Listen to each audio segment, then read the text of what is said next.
Hey there, it's Hillary, and today I'm going to be doing a Goodwill shopping trip haul. So today is like the first day I feel like all month that I've actually had a free day that I could go to the Goodwill and check out books, and I decided to go first thing in the morning as soon as they opened because I had other errands to do. So I ended up getting 9 books, 4 paperbacks, and 5 hardbacks, and I paid $17, which I'm okay with that because I got so many hardbacks and I got some really good finds. So I'm really excited. So here we go. I'm going to show you what I got. Honestly, I was almost worried when I started looking through their books because they have so many shelves, and the first 2 shelves I looked through, I didn't find any books. So I thought that the shopping trip was going to be a bust. The first book that I found is The Martian by Andy Weir, and I had just heard Jesse the Reader talk about this book, and he said it was one that he went into not thinking he was going to like, and he really enjoyed it. And I have not seen this movie, although I know they did turn it into a movie, but I think the concept for this book is really interesting, you know, that this group of astronauts go to Mars and one of them gets left there and they think he's dead, but he's really not. And I just think that's really cool, and I'm curious to see how this story turns out. The next one I found has been like not on my TBR, but I've been seeing it around for a while, and that's The Unbecoming of Mara Dyer.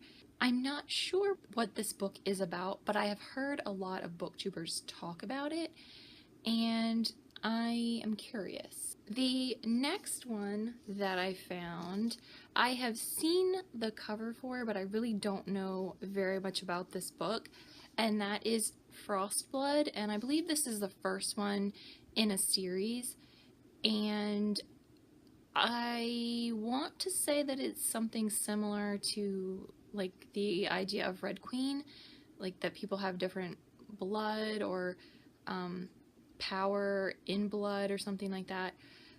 So I really enjoyed the Red Queen series. I know that's one series that's hit or miss with people, so I'm curious to see if this series is like that. And since I enjoyed Red Queen, am I going to enjoy this series? I don't know.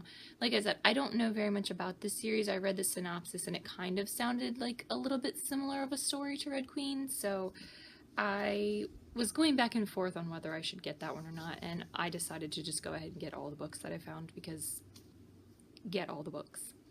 The next one I found is The Heir by Kiera Cass, and I actually do have the first 3 in the series. I have not read any of them, but I do own them. So here's the next one. I have the first 3 in paperback, and I have them in the set. They're right here, and I believe this is the 4th one. So I've said on my channel before that I like to read books that I have the entire series, so I might start reading that one now that I think I have 4 out of the 5, so we'll see. I'm really picky when it comes to reading series, and there are so many series on my shelf that I want to read, but I haven't because I want to have all or most of the series before I start. The next 2 that I found were like a little bit worse for the wear, but I took a baby wipe to them and I cleaned them up, and that is book 3 and book 5 of the Percy Jackson and the Heroes of Olympus series. I almost didn't buy these 2 just because they are a little beat up. Like the pages are really dirty, and this one's ripped up a little bit, and like they look like they had been sitting on someone's floor for a while. Like the covers were really dirty and stuff. But I do have the first and second one in this series. I don't think you can see them. All my Percy Jacksons are over here. So I did have the first and second ones. All of my Percy Jacksons I've gotten secondhand, so I have like bits and pieces of Percy Jackson series, and I have 1 Magnus Chase, and I have 1 Kane Chronicles, and I have so many bits and pieces of them, but I knew I had the first 2 of this series, so I wanted to go ahead and get some of the next ones. At first I thought it was the book that I was missing in the Percy Jackson series. Percy Jackson and the Olympians, not the Heroes of Olympus, the Olympians. I'm missing book 3. So then I saw book 3 and I was really excited, and then I realized it wasn't the same series. But that's okay, I was still really excited. The next one is The City of Heavenly Fire from the Mortal Instruments series. This is book 6, and this is another series. I have gotten all of the books that I have by Cassandra Clare from the Goodwill. So they are all right up there, and I have gotten almost the entire Mortal Instruments series. I've gotten 1, 2, 3, 4, and 6, so I'm missing 5. I've gotten the Bane Chronicles, and I've gotten Clockwork Princess, all from the Goodwill. So I'm hoping to try to complete that series. I want to try to read those in the order that a lot of people say you should, which is reading the first 3 in the Mortal Instruments, then reading the Infernal Devices, then reading the second 3 in the Mortal Instruments, then I think some of like the other books like Tales of the Shadowhunter Academy and things like that, and then reading her new series, The Dark Artifices. Eventually I will get around to all of those books. Like I said, I have so many books on my shelf that I need to read.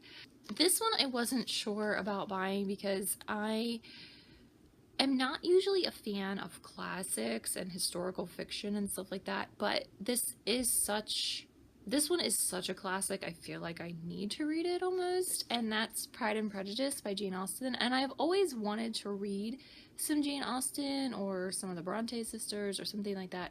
So I figured this one is a good way to go, and it doesn't seem like it's super long. I'm just hoping that I can actually do it because the language is probably like very like old-time-ish, so we'll see. I don't want to judge it by its cover, but I feel like it's one of those books that everyone who reads it loves it, so I want to give it a chance. And the last book I was so excited for, you do not even understand. I actually squealed in the store because this book, I have been wanting to find it in the Goodwill for so long, because I feel like even on Book Outlet it's still very expensive for a paperback, and I can't do it. And I was so excited to finally find it, and that's sort of what I did in the store. I was so excited. I haven't read this book, but I'm super pumped for Warcross, and I want to read that so badly, and they're turning this into a movie. And I just wanted to read this book so badly, and now I actually can. I feel like this is going to jump like way up on my TBR, and I'm gonna have to read this right away. I am a fan of video games, and I love to read, so I feel like this mixes like a whole bunch of my loves all into one book. So I'm so excited. Like, if I had have only found this book, the entire trip would have been worth it. So excited. So excited. And what's even better is, like, I'm not gonna say it's in perfect condition, but it's like in almost perfect condition. Like, whoever read it, they took really good care of it, because it's not like wanting to stay like open. It doesn't have any like parts where they pulled it really hard. I don't know. I'm just super excited, and I can't help it. So those are my finds. I was really excited with what I found, and I didn't think I paid too bad of prices for it, because brand new I would have paid probably at least $17 for just one of those books. But anyway, so thank you for joining me. If you enjoyed this video, please consider leaving it a like. And if you've read any of these books, let me know down in the comments if you liked them or not. And if you found any awesome book finds lately, let me know that too, because I love hearing about all your book finds, just like I love sharing about mine. And if you're interested in seeing more videos from me, please consider subscribing to my channel, and I'll see you guys in my next video. Bye!